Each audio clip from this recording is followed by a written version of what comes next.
Here's what's coming up on today's show. But even after you get into Medicare, we have to look at things that Medicare doesn't cover, like long-term care and those sorts of costs. So, building those into the equation is something that you have to do as well.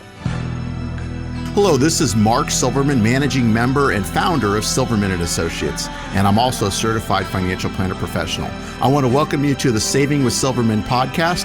I'm glad you're here. Each week, we'll discuss different financial planning topics because making smarter choices about your money impacts the quality of your life. Let's talk about why retirement is harder now. In many ways, retirement planning was easier for previous generations. If you're retiring now, you face a completely different set of challenges than your parents or grandparents did. So let's talk about why the retirement planning decisions of the past were a lot easier to make. First of all, there were more people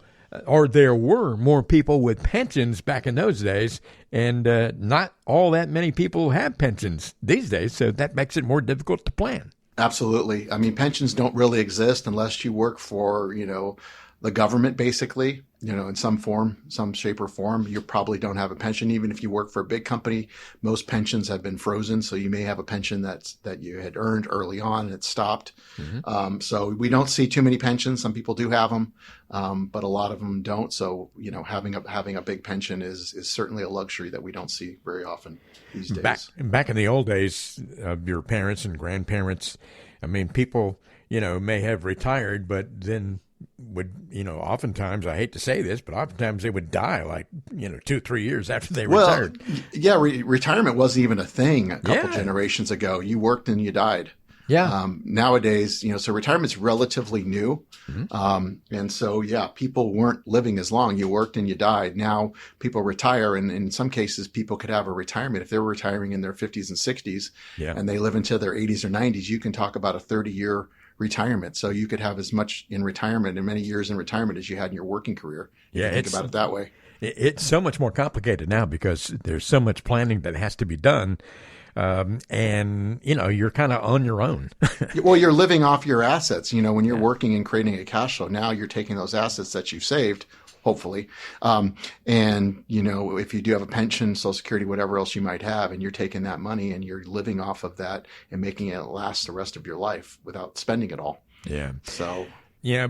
Both Mark and I have adult kids, and, we may be spending money, taking care of our kids in one way or another, but also a lot of people out there like us have parents that they're having to take care of, and that's kind of known as being a part of the sandwich generation.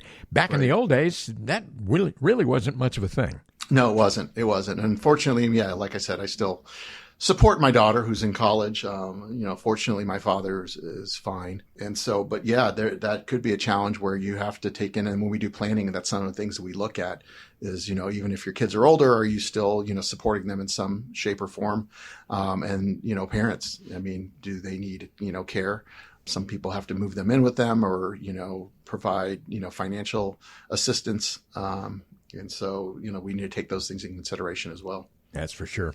Retirement is much more difficult these days. It takes a lot more planning than it used to. And as Mark said earlier, retirement wasn't really much of a thing at all, back in the day because people did not have the life expectancy that they have today. And another thing that goes along with that is it costs a lot more for health care these days. And that, again, is something that you have to be ready for. Absolutely. I know I'm paying more for my health insurance than I ever have, and it seems like I'm getting less. So paying more and getting less is kind of the way things are going. I don't know if they'll ever figure out this healthcare situation. But anyways, for people that are retiring, prior to 65, which is Medicare age, looking at what premiums cost, it's almost like a mortgage payment. So, figuring that out does create challenges. But even after you get into Medicare, we have to look at things that Medicare doesn't cover, like long-term care and those sorts of costs. So, building those into the equation is something that you have to do as well. Well, so many people are older these days and getting payments from the Social Security program, and there aren't as many people putting into it as opposed to taking out of it. And that percentage right there spells problems. And in fact, we've talked about that a lot, about how, some people are worried that Social Security is going to have to change soon at least. Well, I don't think it's going away, but it's certainly going to change. And, Yeah. as I tell my clients, if you're relying on Social Security for the majority of your retirement income, you've got a problem. I mean, for our clients, I would say, it maybe is a quarter to a third of their retirement income. Sure. Any more than that, you're not going to have a very good retirement. And, there's different strategies of how to take it. You can take it early. You can take it at full retirement age. You can max it out, which is 70. If you have other assets, we can help, we have strategies and things that we can do to help you make the best decision there. But yeah, there are more people just taking money out of it than paying into it, certainly. So it's going to change. Full retirement now for most people is age 70.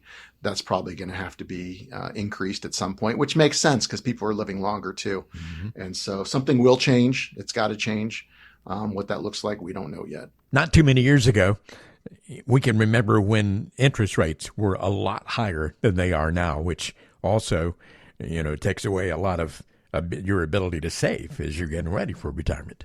Yeah, I mean, it was interesting. I mean, when I first started in this business, almost 30 years ago, a lot of people used to like to live off their interest. Mm-hmm. They would buy a bond, municipal bond or whatever it might be, and they'd live off the interest. It's quite hard to do that now, even though rates are a little bit higher than they were a couple of years ago. Yeah. Rates are going to start coming down as they cut interest rates and have started. But, you've got to have some type of growth. And so all of our clients have some amount of equity stocks in their portfolio to keep up with inflation. So, it's all relative. So having higher interest rates, but having higher inflation, doesn't help. If you have higher interest rates and low inflation, that could be something. But, dealing with the interest rate situation, you've got to come up with other options. And a lot of times it's owning equities. You've been listening to the Saving with Silverman podcast. If you have any questions at all about your financial situation, please give Mark Silverman a call. Again, his number is 520-333-7601 or go online to savingwithsilverman.com. For Mark Silverman, I'm Ron Stutz. We'll see you next time on the Saving with Silverman podcast.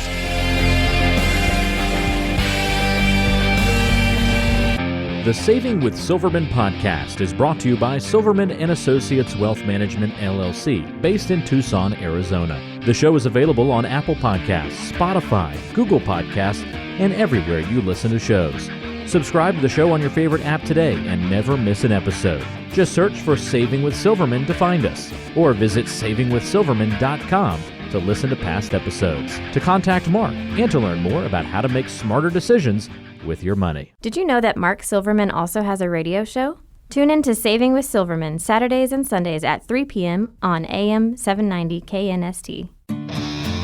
All matters discussed on this show are for informational purposes only. Opinions expressed are solely those of Silverman & Associates Wealth Management, LLC, and staff. All topics covered are believed to be from reliable sources. However, Silverman & Associates Wealth Management, LLC makes no representation as to its accuracy or completeness. This show shall in no way be construed as a solicitation to sell securities or investment advisory services to residents of any state other than Arizona or where otherwise permitted. Topics should be discussed with your individual advisor prior to implementation. Fee-based financial planning and investment advisory services offered through Silverman & Associates Wealth Management, LLC, a registered investment advisor in the state of Arizona. Insurance products and services are offered through Silverman & Associates, an affiliated company.